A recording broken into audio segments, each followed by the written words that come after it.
అనగనగా అడవిలో ఓ కప్ప హాయిగా జీవిస్తోంది. ఒక హంస దానికి పరిచయమైంది. కొద్ది రోజుల్లోనే ప్రాణమిత్రులయ్యాయి. ఓ రోజు కప్ప కొలనులో తామరాకుపైన తేలింది. హంస పక్కన నిలబడి మాట్లాడుకుంటున్నాయి. ఎట్నుంచి వచ్చాడో ఓ వేటగాడు హంస మీదకు హఠాత్తుగా వల విసిరాడు. వలకు చిక్కిన హంస విలవిల్లాడింది. అది చూసి కప్పకు ఏం చేయాలో తోచలేదు.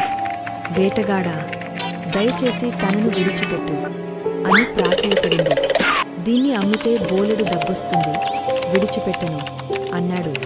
నీకు డబ్బు కావాలి అంతే కదా, ఉండు అని కప్ప వెంటనే నీట మునిగా కొంతసేపాగా ముత్యంతో పైకొచ్చింది. దీన్ని తీసుకుని నా స్నేహితురాలిని విడిచిపెట్టు అంది. వేటగాడు ముత్యం తీసుకుని హంసను వదిలిపెట్టాడు.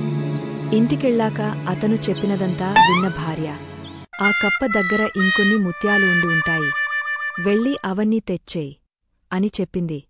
దాంతో దురాశ కలిగిన వేటగాడు కప్ప దగ్గరికి వెళ్ళి, మర్యాదగా నీ కొలనులో ఉన్న ముత్యాలన్నీ నాకిచ్చేయ్, లేకపోతే హంసను తీసుకుపోతా అని బెదిరించాడు. అది విన్న కప్ప, సరే, ఒక్కసారి నీ చేతిలో ఉన్న ముత్యమిస్తావా, అది చూసి అచ్చం అలాంటివే తీసుకొస్తాను అని అడిగింది. దాంతో వేటగాడు కప్పకు ముత్యమిచ్చాడు. కప్ప దాన్ని తీసుకుని పారిపోయింది.